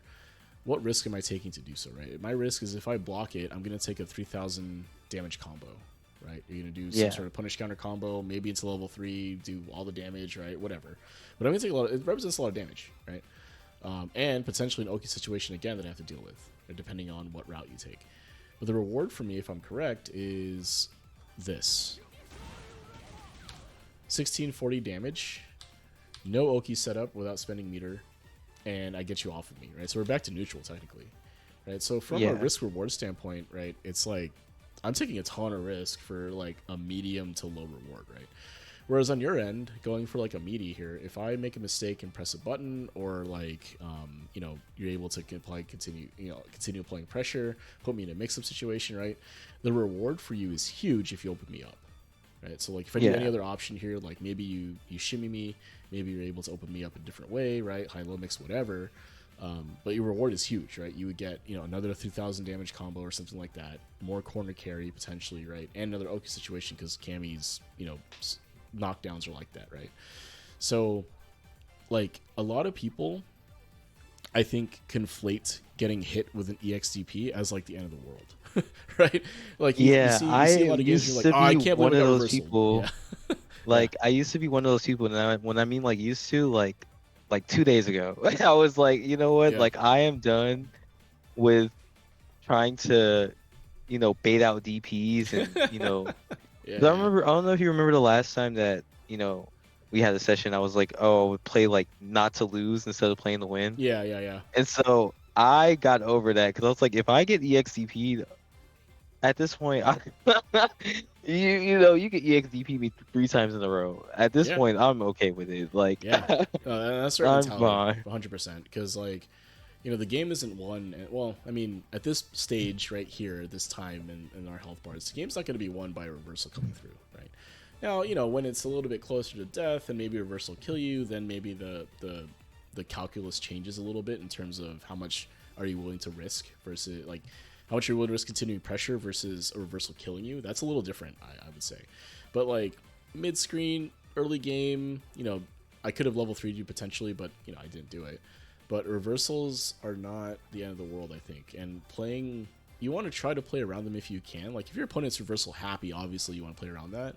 But, like, there are situations where you just kind of have to make a decision, and if it doesn't work out, it doesn't work out. Because, again, like, if you go back to this, right, end of the day, if you're in the same situation we were at the beginning of the round, right? Like, the health isn't really that much different overall, right? And, like, meter-wise... Basically playing... handicap. Exactly, and I'm 2 bars down, a little over that now, right? Because I drive rush. You did a drive rush earlier, right? So it's like here you're ahead now, even though I reversaled you, right? So I think you have the right mentality there, though. Reversals aren't the end of the world. So people do tend to think about it like that's like, oh man, this guy had a read on me, my pressure is over, blah blah blah. It's like not a big deal, right? Hold the L that they guessed correctly, and then win the next neutral interaction, right? On to the next thing. So anyway. Good punish counter. Oh, and I missed it. Yeah, that sucks. Like it's hard because Ken's kind of privileged there, right? So if I space that correctly, you get pushed out, and then like that should link, right? Like that's anyway. That's unfortunate, but I think you had the right idea, and this is correct. You got to do the 4-frame punish here, right? So, all right, so we're back to honest neutral. Right? So again. Situation space-wise looks very similar to the previous 3 or 4 times we've seen this. And then what do? Right? You back up. Right. So this time I kind of expected you to walk forward, so I pressed this instead. Right? And I did. I did walk forward, like right after. Yeah, right after. Yeah. But I was expecting you to, from the situation, to move forward, right? Because you kind of go for a throw or something, right? So it didn't quite happen that way. And then, we kind of ended the situation. But you can see where the decision is coming from, right? Like... how that came into play. Obviously it doesn't always work, right? Because I'm making a read as much as anything else, right? Well, he's likely to do this, but you didn't, so it is what it is. But like you tend to remember the times you got hit versus the times you didn't get hit, right? So if you look at our replay here, there's actually a ton of times where I go for a button in that spacing that might whiff, right? Or maybe I back up or whatever. But if you look at that spacing, I tended to do one thing or another, right? So, but you tend to remember the times you do get hit, right? So. Good here, right? So I think it's the same deal for Cammy here. The low forward drive rush after this, I don't think you can shimmy anymore, right? So, actually, that was a stand heavy punch to take it back. I think it's only for low forwards that they did that for. Anyway, so you get the tick throw here is good, right? And then I tried to apparently sweep you for some reason. I don't know why I did that, but misinput maybe. I don't know. Maybe I pressed that button, whatever. But you get countered here, right? So conversion. Okay, so I think you weren't expecting it to hit, right? Like you I was not. Yeah. I was not. I was surprised. So, because my thought process was, I was like, all right, this hand heavy punch. I already had it in my mind. I was like, I don't think it's gonna hit, and so I was like, all right, if it doesn't hit, I'm gonna go on the hooligan, and try to get it mixed up with the overhead or the throw. Yeah. And so when it hit, I'm like, oh shoot.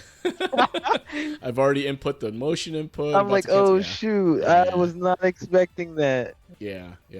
What I will say for that is so it's not always. I was like, dang. Yeah, I know what you mean though, because that happens to me a lot too. Like I do this in heavy punch, assuming it'll block, and then I end up like hitting, and then I do like something that I would have worked on block for them, but it doesn't work on hit, right?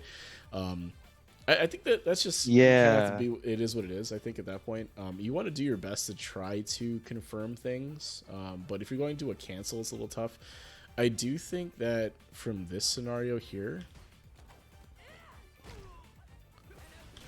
right? So imagine I block this, right? So if Ken blocks this, right? So you're +1. Right, so that situation there, you could, instead of going for a hooligan mix, you could just enforce your plus frames with like a jab or something, right? Like try to prevent me from pressing. So what is that going to do, right? So we had talked about, again, decision making and kind of data gathering and all that. So if you go for as an example here, I guess, right? As you know, you're talking about like, again, decision making, all that. What you can do is you can enforce your plus frames with like another button, right? So you do the stand heavy punch, right? On block or whatever, and then you do like a jab or something, like a jab string. Oh wait, I think it's not gonna work. So, like from here, right? Something like that, right? It's like a light string. So what happens there, right? So typically, right, after plus frames, people will just block. Right? They'll continue blocking, right? They'll hold the plus frames, try to hold the mix-up, delay tech potentially. But if you continue to apply pressure using your light buttons, right, what will eventually happen, ideally, is that the opponent, since they know you're enforcing those plus frames, you can start getting away with larger buttons behind it, right? So you can do something like this instead. So your opponent has blocked, 3 or 4 times in their plus frame situation. You can start doing stuff like this, right? Right. So you can do like a bigger button behind it to try to get more advantage potentially, right? So like you could do something a little bit greedier. And what'll happen there is that eventually, right, they may start to challenge or just try to do something else, at which point you could change up what you're doing, right? So like I said, you can go for a bigger button here. You can go for a shimmy. You can go for more throws, right? You can change up how you're applying pressure in those same situations, right? So it's like having the same look, but a different outcome, right? It would be like a pitcher having a similar arm slot for his slider and his fastball, right? It's like, oh, this looks like the last time this happened, and then all of a sudden it's not, right? You make the wrong decision, right? So Yeah. same idea, similar idea rather, right? And that's kind of what I do a lot too, right? Is that like if you look at through our replay, you'll see me do these kind of same sort of setups, but then do something different out of it, right? Oh, this setup is going to throw me, and then I jump, right? Or I shimmy you or something like that, right? Oh, he set this up last time to try to shimmy me and backdash, and the end's going for a meaty or something like that, right? So it's like trying to set up those situations will help you longer term, because then your opponent is forced to feel like they're making more decisions than you, right? Like, oh, I just blocked his 10 heavy punch. He did this the first time. He did this the second time, something else the third time. Now I have to decide which one of these options I want to defend against, right? So, again, and the reason I'm bringing that up is because I feel like, and you mentioned it, is that you're getting taxed right now on your decision making, right? Like I have to decide what I'm going to do, what, when, where, right? Or why I do things or why I autopilot things. And sometimes I think it's because of the situations like this, where it's like your mental stack is getting taxed, maybe even subconsciously, right? You don't realize that you're making a ton of decisions, right? But it feels like it. And then all of a sudden the game feels like it's going a million miles an hour, right? Like all of a sudden I'm making 17 decisions in this 10 frame window, right? So Yeah. that's part of it though, right? Is that like you have to kind of recognize the situations that are coming in, and then also be okay with losing to that sometimes, right? So it's like you said earlier, you had decided to take the throw, right? You were totally okay with getting throw looped in that first round and all that.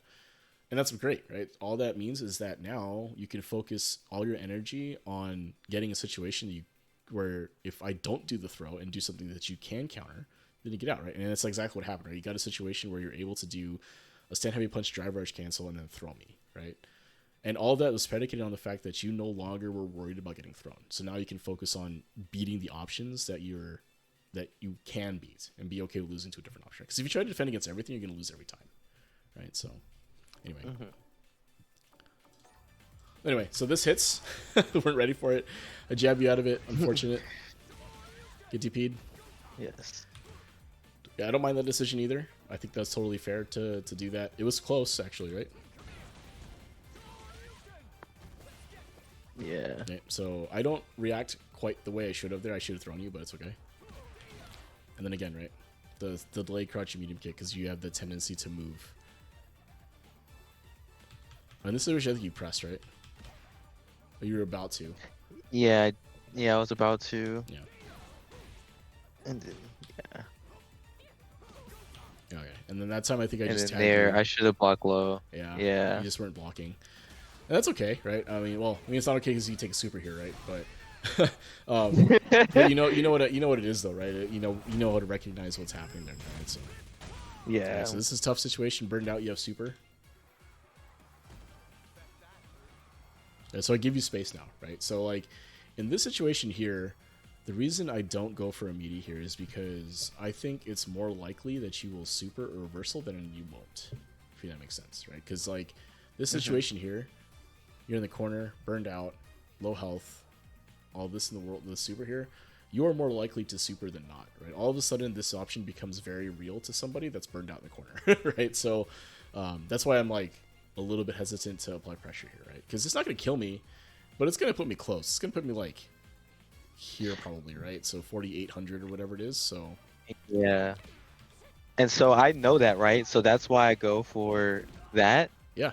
And so I forgot. I forgot. I was like, dang, I'm burnt out. I Oh. forgot that yeah. I was burnt out because I was going to do heavy hooligan into Yeah. level 3, but I'm like, wait, I'm burnt out. Yeah. I forgot. Yeah, and then because when I took that hooligan, I was like, oh, I'm dead. Oh wait, that wasn't an EX or OD. Oh, okay, never mind. But you know, the thought process was there, right? So it's like if you think about the decision making you did there, you know that you're burned out. You know that it's likely that the opponent is likely looking out for the wake up super, or at least a reversal of some kind, right? So you take advantage of that and you hit me with a crouching medium kick or crouching medium punch, right? So I think you played that really well, and I think that if you had meter, that goes the other way. But maybe it's a little different if you had meter. Maybe I just think different, right? But anyway. Oh, if I had meter in that situation, I would just did crouching medium punch twice, drive rush, right? Yeah. Yeah, and then I just would have ended the game. Yeah, like, definitely. But what I'm saying is that my decision after the super might have been different had you had meter, right? Maybe I don't back off the same way, or maybe I apply pressure, right? But that's what I mean. Is that, of course, hindsight is 2020 here, but we don't know how that actually would have played out had you had meter, right? So it's like, you know, all those factors there. So anyway, but otherwise, I think you played pretty well. There was nothing like. The only egregious thing, if you will, was like some of the neutral stuff that was happening where you're getting clipped low. But like your corner defense is mostly okay, right? You're able to get out of the corner fairly stable-ish, right? In a stable-ish manner. You weren't really like taking a ton of risks necessarily. You used meter when you had it. And you made some good decisions, right? You made some good decisions in terms of gameplay when, you know, in the thick of it all, right? Like there was no like egregiously wrong decision to make. Not that there are, you know, I mean, it's always varying degrees of correct, right? But there wasn't anything where I'm like, I didn't agree with that decision, or I couldn't find a line that made sense to why you made that decision, right? Most of the decisions you made here, I thought were totally reasonable. It's just that where I was really getting you was at some of the spacing pieces, right? Obviously, everyone could work on their spacing, be better about it, so that's like part of it. And then some of the neutral tendencies, right? And a lot of the tendency pieces, that's just something you'll have to work out on your own, right? It's like, oh, I'm noticing myself doing this every time. I have to consciously break what I'm doing, right? So, oh man. So that said, do you have any replays you want to take a look at, or should I just grab one from your from your history? Or I have some replays for you. Let me post it because I should have did that beforehand. no worries. Yeah, let's just grab like one or two. I think we're probably gonna look at one given the time. So, Gotcha. I'm gonna do the loss that I had.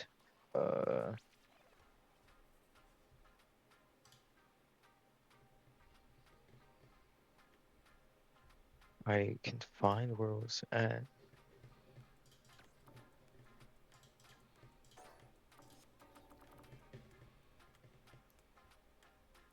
Actually, yeah, let's pull this one up.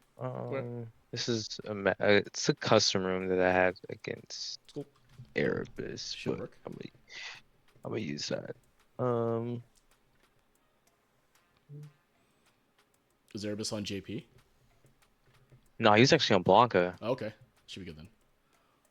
Yeah, because Blanca is actually not. I mean, it's not a bad. It's not like I don't have bad matchup knowledge against Blanca, but I mean, depending on the person.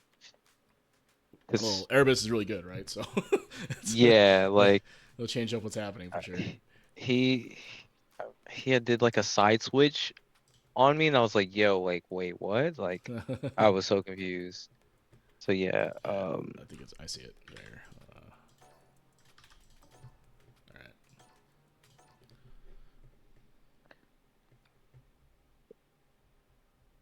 right. Oh, the Block Sean outfit. All right, so let's take a look here. Okay. Good whiff punish. That was good. No notes. Good stuff. But let's talk about, for a second, let's talk about why that worked. So, Erebus pressed a button here that wasn't going to reach. Now, technically, yours wouldn't reach either, but it would work if they press something. So, I think the spacing allowed you to get away with this, right? Because the hurt box extends for a little bit after the low forward, so good stuff. Alright. Okay, go for the hooligan mix. Get DP. So, again, reversal, it's okay, right? Like, you went for a mix-up, you got beat. That is what it is, so I don't mind that at all. Okay, you go for your own. I dig it. Okay, so good stuff here, right? So you managed to catch them as it looks like they were doing something. Let's see. Let's see what their input was. All right, so they're trying to jump here. They get clipped. And they're trying to jump again, right? Okay, so they went for a jump twice, right? So that's something I would pay attention to and kind of put in the back of my mind that they went for a jump twice. So what does jump beat in those scenarios is throw specifically, right? Because if you do like a light, or if you do like a late meaty, oh not sorry late meaty, but if you do like a delayed medium button or something like that where they're not going to clip you, you're not going to clip them as they jump out. But it does specifically beat throw, right? That's what they're worried about. And if you are late or if you shimmy or something like that, you could potentially miss the DP as well, right? So, you know, that they have options there. Why they go back up, my guess maybe is they're going for like airball or something, right? To try to get you on the way down, which looks like they did, right? Airball. So, you know, it was a good read on you to go for the meaty, right? So, all right, loopable again, forward dash. All right, sound like it instead. See, I think that's what they were trying to do the first time, was this airball, right? So you block it, right? Okay, so right here, right, you burn out, right? So you can't extend anymore. You don't have super, right? Well, maybe you will after this, but let's see. Okay. Yeah, that's one thing that I see now that I should have not burnt myself out. And so when I realized it, I was like, dang, because I realized it right here. Like once I did that, because that's low key autopilot. No, actually, that's not even low key. That's high key autopilot. Like that is straight autopilot. But I realized like they were like, all right, dang, turned autopilot off because I was like, yeah, I shouldn't have did that. So now I got to figure out what I'm about to do after this combo. Yeah. And so I was like, all right, I'm gonna go for hooligan overhead because, you know, the last one I think I tried to go for throw, and it ended up getting blown up. So I was like, all right, I'm gonna go for overhead this time. Right. And figure hopefully it works, right? So when we talk about like decision making here, you obviously autopiloting, you're aware of that, but like from this situation right here, right? Crouch medium kick isn't your only option, right? So if you wanted to, you could do something like a stand medium punch here, right? Like stand medium punch or crouch medium punch. Both of those options would potentially do the same thing your crouch medium kick wanted to do. The difference is they're confirmable, right? So like from here, oh, that's the wrong person. You're on the right side, so I want the right player. You know what I mean? Like I was like, when switch player control should be, yeah. Anyway, right? So that's confirmable, right? Oh yeah, and I could have killed probably off that. Oh my goodness. Right, and then from here you loop, right, or something like this. Well, maybe not that; it won't reach, but right. So you're +8 from that scenario, right? So you know you could go on the stand. Yeah, so stand or even something like this, right? Right. So when it comes to the situation, if you will, right? So you knew you were low on meter. Well, after the fact, anyway, right? I mean, now you do. Yeah, but unfortunately. But if you had recognized you're low on meter, right, you could change your decision in terms of button to press because you're going to press anyway in that situation already. You could try to press a button that allows you to get a confirmation, confirm of some kind, right? I personally would have went crouching medium punch because that's like the easiest. If you get a counter hit there, it's like, you know, brain dead. You press it a second time and go to arrow or whatever. But you know, like, giving yourself a chance to react is also part of it, right? So selecting a button that would allow you a chance to confirm might have been a good play there, right? Because again, you were going to press anyway, right? Even though you're autopiloting and all that, you know that now, but you were going to press regardless. So you may consider pressing a different button that gives you a chance to do that confirm, right? So anyway, it doesn't always work, right? There are definitely times where it's like, oh, the crouching medium kick was the only option. Like maybe they do something else there. But again, what I'm saying is that in that particular moment, you've already decided to press the button. So give yourself a chance if you can, right? If you recognize the situation, right? So anyway, going back out of this, right? So I think you end up winning this, right? So, right. So unfortunately, you don't get. I think you actually get level 1 here, though, right? Yeah, but From it right doesn't here. kill. Yeah, probably won't kill, right? It doesn't. No, it doesn't kill. The scaling's so bad. It's like, Yeah. yeah. What? So you did get it there, but I think it wasn't plus enough, right? So,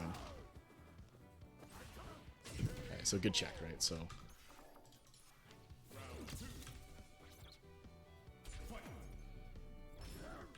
okay, so light ball to mix up.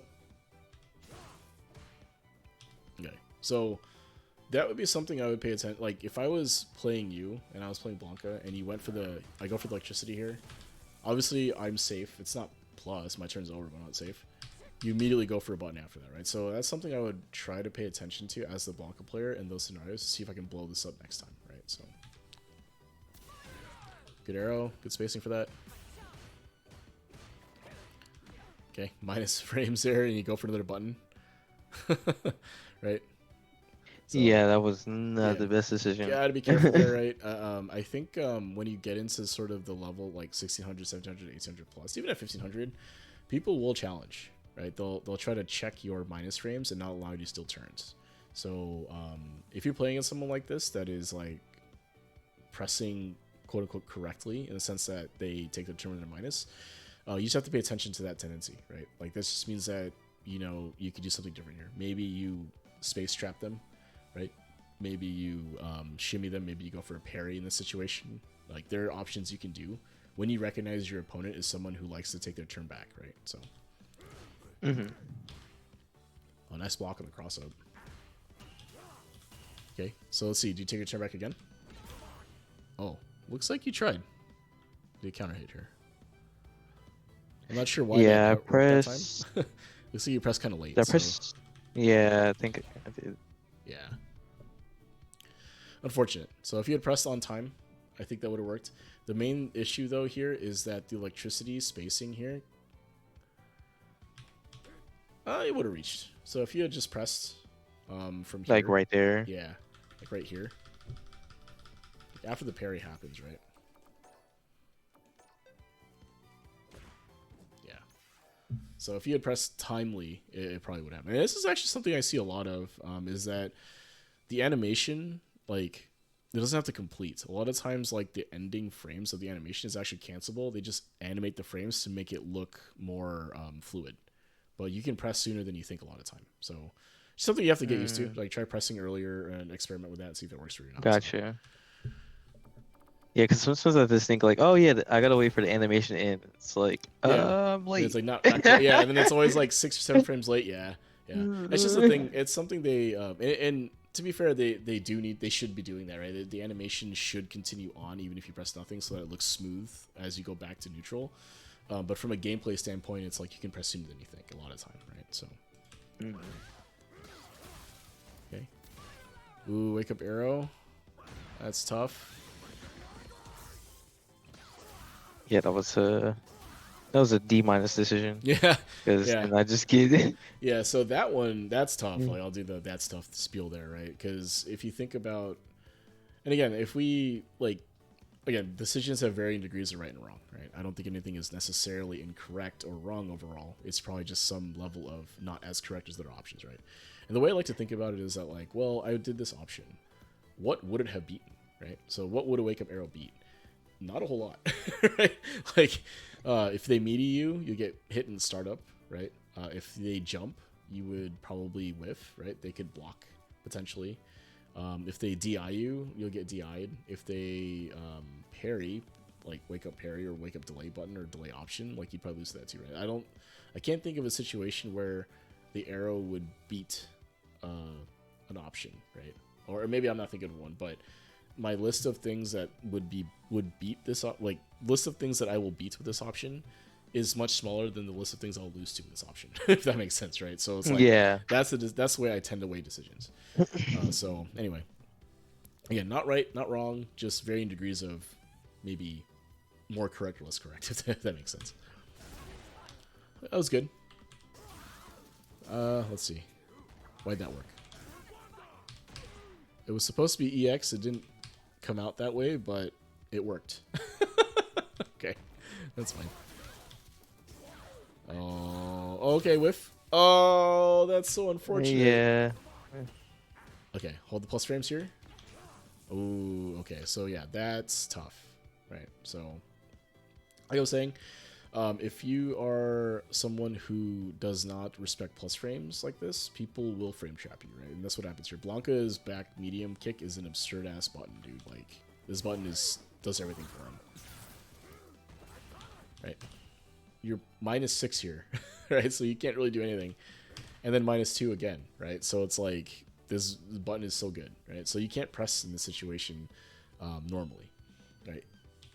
That said, if you were to challenge and you went with a 4-frame, this is correct, right? So if they went for something like a shimmy or something else, like mashing this might make sense, right? If they go for like a big button after, potentially you could try to interrupt or challenge here.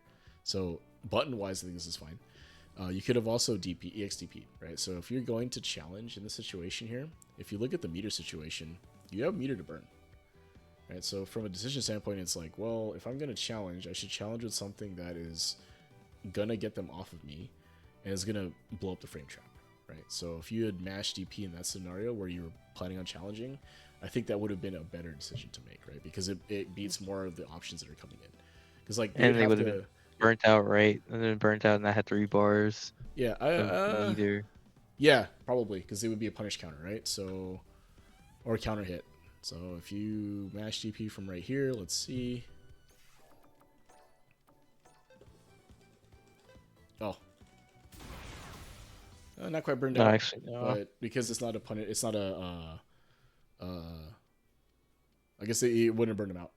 I guess it doesn't deal the damage that way because he didn't hit them. I guess I don't know. Like, but there's no, you can see it doesn't burn him out. But the situation is so much better for you now, right? So like from here, you have a chance now, right? So instead you kind of get counter hit here, and then that's all she wrote, right? So and if I were to kind of take anything from that, it would be that you just kind of have to be careful about where you want to try to challenge, right? Because I think that literally that spiral arrow cost me the game. Yeah. In a way. I mean, not the game, but like the round. Yeah, because there's a decision point here. Then you take a ton of damage. It goes in he gets a level 2 activation free, right? Like this is free for him now. And then you take a ton of damage from the level 2, and then now you're like 2 decisions away, right? 2 guesses. Get away with that one. But then he reversals you here, which maybe is something you kind of had to watch out for, but it's okay. That happened. And then he whiffs this, but the ball hits you, right? So I don't know if it's a setup or not, but if it is, that's dope. If not, it's unfortunate. When he said that, he was like, that's so unlucky. Yeah. Okay. Yeah, right. That's super unlucky, right? Because like normally that's a full punish for you, right? Side switch or whatever, but because you can burn it off from there, right? You can DI them or whatever, right? But anyway, and then you lose to the frame trap, right? So, but yeah, I mean, yeah, you just have to be careful about the wake up option there, right? Or quote unquote the reversal option or the challenge option, if you will.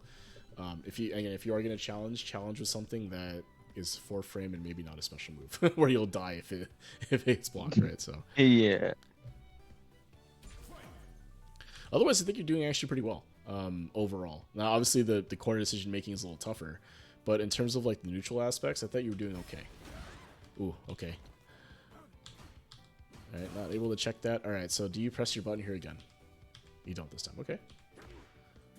So that you're really good at, actually. This is working really well for you, and it's working well here too, is that stand light kick check. So use it if it's working, but just be careful because like you can get checked on its own as well, right? Like they would just press a longer range button as you're walking up. Yeah. And might, you might get clipped. So oh, that's unfortunate. So it looks like you got the hit, right? I was late to the party. Yeah. So the stand light kick drive rush, like, it's always kind of tough because you have to be on top of the inputs, right? Because it gets so tight a lot of times. Like the plus frame is really not that much, so unfortunate. Okay, I don't mind this decision actually. Well, let me take it back. Okay, maybe I do. So you're -12 here. I think you do this to keep it safe, right? And then he actually tries to do something here, and it doesn't come out.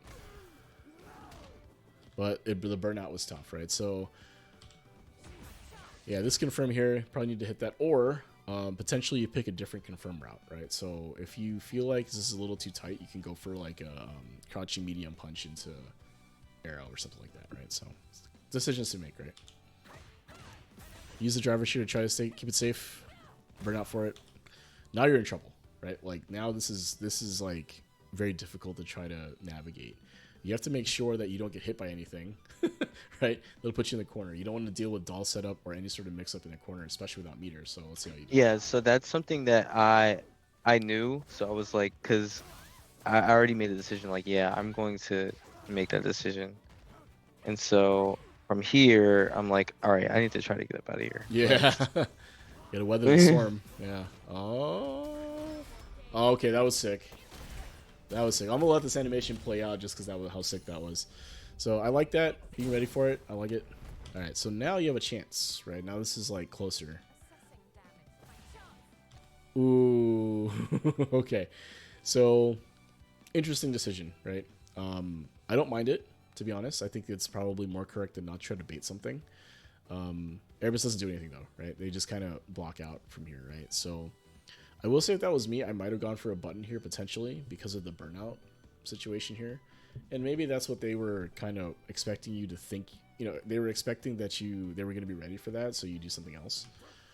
That's just tough. I mean, Yeah, I was expecting him to level 1 because in our previous game, like it wasn't the same situation, but like I drive rushed him and then he level 1'd me, and I was like, oh dang, like all on right, reaction. Yeah, okay. yeah, Yeah, reaction, yeah. and then I had got a knockdown on him in the same round, and he did it again. So I'm like, all right, this time I'm gonna try to bait it out, and that didn't happen. So that's where I get thrown. Yeah, and And honestly, then that's fair. I mean, I don't think that was wrong by any stretch. I think it was probably something that it made sense. It makes sense, right? So, right, level 2 here. You have to deal. Ooh, what? yeah, I did not block, and I was sick. I was I was sick. Oh, it looks like you're trying maybe DP. Yeah, I didn't block. Like you can see your inputs going forward. Maybe going for DP, whatever it was, but yeah, I think at the end there, maybe misinput, whatever. But I think that you actually played that pretty well, right? So if you look at the game overall, like there were some situations and chances you had to close it out, and it just didn't quite work out, right? Especially after that level 3. You had a good opportunity to try to set up a situation and close it out. You went for it, right? You went for something that you thought would work, try to bait it out, and it didn't quite work out. And then Airbus kind of beats you by catching you kind of, I want to say asleep at the wheel, but it catches you kind of doing something maybe you weren't supposed to, and you just kind of get beat, right? That all said, though, I think, like, when you talked about your decision-making stuff, like, that's what you kind of felt like you were struggling. I think that where it is hurting you more is in the neutral game versus in, like, bulky situations, right? So, like, deciding what buttons to press in neutral, what spacing to press them at, right? And then your tendencies at certain spacing, right? Do I move more? Do I stand still? Do I block? Like, those types of things. You just have to recognize in your gameplay what's happening there and try to change it up, right? Because there's not really... Like, I would say it's not really necessarily wrong to do the things you're doing, right? Like, to back up out of pressure makes sense, right? Press buttons, certain spacing makes sense. The hard part is that your opponent is adjusting to what you're doing, right? So if your opponent has made an adjustment to catch something you're doing, your job now becomes to identify what thing you're getting beat by and adjusting back to stop losing to their option and potentially beat their option, right? And that's hard to do.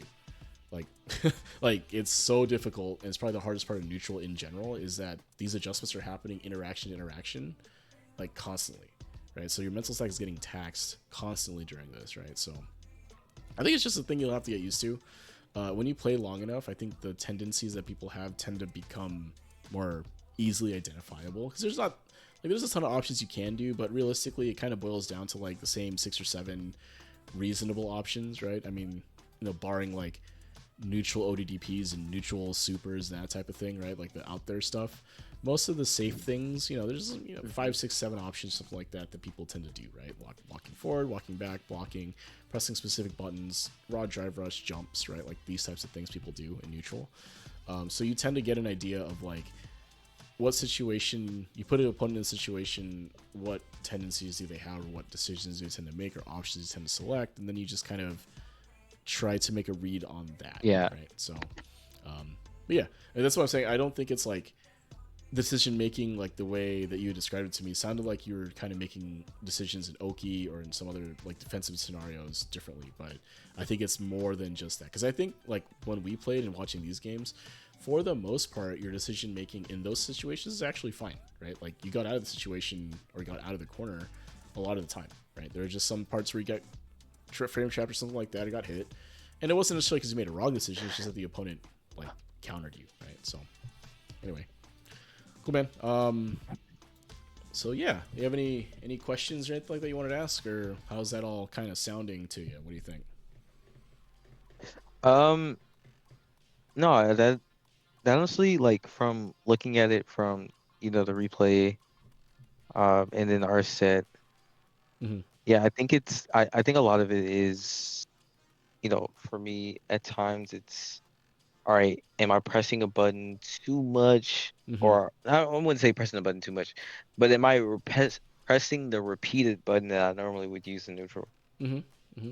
Like, or am like I creating am I showing a tendency that can be exploited, right? Like yeah, that's what it is. Yeah. So yeah, yeah, and no, so like yeah. my focus would, I mean, obviously it's going to be negating that, right? And not trying to show too many tendencies in my gameplay, but there's always going to be some sort of tendency, Oh yeah, yeah, right? yeah. You have a play style, right? Like that's what Yeah, it like is, right? Like it's hard to not play to what your play style is, right? So basically, like the character like Cammy too, you have a lot of good tools, right? Stand heavy kick, stand heavy punch, or sorry, yeah, stand heavy kick, stand medium kick, crouching medium kick, right? You have a lot of good tools in neutral, like stand light kick. The trick becomes how do you rotate through those options at various spacings to keep your opponent from being able to get a read, right? And that just comes with experience, I think. Like playing more often, trying to get your spacing a little bit more, clean it up a little bit in the sense, right? Doing that'll mhm. help a ton, right? Because if you are standing at spacings that allow you to hit at the tip of your hitboxes, it actually gives you a little more room to breathe, right? It means that you don't have to walk as close necessarily to press your buttons, and it makes it so your opponent is like, oh crap, they're gonna hit me max range. I have to be very careful, right? So, but yeah, as far as like improvement from here, like as far as improvement plan goes, I think you're actually on the right track for the most part. Just make sure you rotate through the buttons that you have, and just pay attention to like how you're getting hit, like in game, right? So it's like, oh, I just got clipped by crouching medium kick for the 3rd time. Maybe I don't back up, right? Maybe I just down back or something like that. That's an obvious example, but I think you get the idea. So, cool, man. So I typically don't do another run set after on the run back, because I think it's I think we go through a lot in the replays and stuff. So is there anything else you wanted to ask before we wrap up tonight? No, that was, I mean, you covered, Okay, the base cool, man. of what I was looking for. Cool, man. Yeah. So again, I think you're doing And well. I Yeah. have a good enough to, focus on to, add into my game plan and Hmm. to improve on the things I need to tweak. So, Yeah, for sure. It's one of the hardest parts of the game, though, right? So I think that speaks to where you're at in your gameplay. Is when like this high level stuff is what's starting to matter for you. That's when you know like you're doing pretty well. Because this is hard. Like this neutral aspect, the footsies aspect, it's probably the hardest part of the game, in my opinion, anyway. Right? Because you're making decisions every interaction, you're adjusting every interaction, and like you can be 99% correct, like during the game, and then the 1% you're wrong, you're all of a sudden in the corner and guessing for your life, right? So anyway, cool, man. So if nothing else, I'm just gonna wrap up on stream here. So if you want to hang out and chat, you can. Otherwise, just meet you in Discord so I can go through the outro. So anything else you want to ask, or you call that good? No, that was it. I appreciate it. Yeah, man. Cool. Taking the time out. Cool. Yeah, for sure, man. So hope it's helpful. Yeah, I'm just gonna do the outro on stream and end it. So appreciate it, man. Gotcha. Yep. Cool. Thanks, guys, for watching. For anyone still out there, this has been Sit Down and Shut Up. Appreciate you guys coming in and checking out the. So I run this through the Fight Rise Discord. So Fight Rise is a fighting game community. They basically do bi-weekly events, although they're on a break right now for the summer. They do bi-weekly events through their One Fight Stand series. Basically, they are a 7-round Swiss tournaments run every other Tuesday. If you're in Master or above, you get a 7-round Swiss. If you are below Master, they'll put you into a round-robin pool with hopefully similar skill and similar rank people. We've been having less and less people at those lower ranks because everyone's getting so good at the game. But if you are just starting your journey or you're at that current rank, right, and you sign up, we'll try to get you into a pool with similar ranked folks, and you'll play a round robin depending on how many folks are there. Usually ends up being 7 rounds, right? So it's a good way to get some tournament experience, right? Tournament level sets, if you will, with a little bit more of a relaxed environment, right? You actually get to play all the rounds, not like a double limb where you kind of like for me, I'd go 0-2 and then go home, right? It doesn't quite work that way. They also do community showcase events through their Urge to Fight series. So if you want to take a look at that, take a look at twitch.tv/FightRiseFGC. You can look at previous events that have been that have gone through. Put the Discords in chat. They also do so one of the other things they do is Big League KO. So Big League KO is basically their league format. So they'll put you in a pool with a pool of 8, so 7 other players at around similar skill, and you'll play basically a round robin spread out over the course of 5 weeks, right? So you'll play 2 matches a week. They're all first to 5, so it's a good way to get a lot of longer sets with folks, at or around your skill level, right? And they do some seeding and all that stuff. And then if you make it out of your pool, right, or rather, if you're one of the if you place high enough in your bracket or in your pool, there's a postseason that happens as well, so you'll be able to continue playing on in the postseason. We do commentary for it. It's a great time. If you're interested in any of those things, please join the Fight Rise Discord. Take a look at the Big League KO channel. They're on break right now. I think the next season is going to be later this year. I want to say August, but don't quote me on that. If you liked what I'm doing here and want a session like this for yourself, or any or a coaching session in general with some of the folks at Fight Rise, take a look at the Discord. Under the level up section, there's a couple of coaches for Fight Risers, myself, Satorha, and Jason Loserpants. You can take a look at those channels and see what they're about, and see if the coaching from them makes sense for you. You can take a look at that. And we have instructions on how to sign up for these for any of us. Right, we're all great. We all bring something different to the table. So if you're looking for help with your game, please consider that. Right, we'll join the Discord. It's free for everybody. Just join the Discord. Ask for some time and all that stuff, and you'll get it. I'm also part of the Newbie Fight Club. Newbie Fight Club is another fighting game community focused on getting newer players into fighting games. The focus is mostly on Street Fighter 6. They do lobby nights for they do have other games that people play as well. They do lobby nights every Monday, Wednesday, Friday, so you can come in, join, get games with folks, play games with everyone, various skill levels and all that. It does tend to be newer folks centric, right? So we do try to emphasize that for the lower level folks, newer folks coming in to try to get games. They do, again, newbie lobby nights on Wednesdays. They also do a modern lobby nights on Mondays, although you don't have to play modern. And then Fridays they'll do kind of a free form, like open sort of format. There's the various formats they'll do, but it's always send lobby nights. You join VC, have a good time. They also do bi-weekly tournaments. I think they're coming back soon-ish. I forget the dates for that. Where they're going to do, basically, I think they do a Swiss on Fridays, right? 7-round Swiss on Fridays. Sometimes they do double elimination. And then also monthly, they do once a month modern-only tournaments as well on Mondays, right? So if any of those things interest you, join the Newbie Fight Club Discord. I'm active on both those Discords, so if you want to talk to me, get sets with me or anything like that, feel free to join and reach out. I'm always around. With that, I wanted to thank you guys so much. I know I don't talk as much while I'm working with somebody, so appreciate your messages, your likes, your follows, your subs, and all that stuff. I really do appreciate it.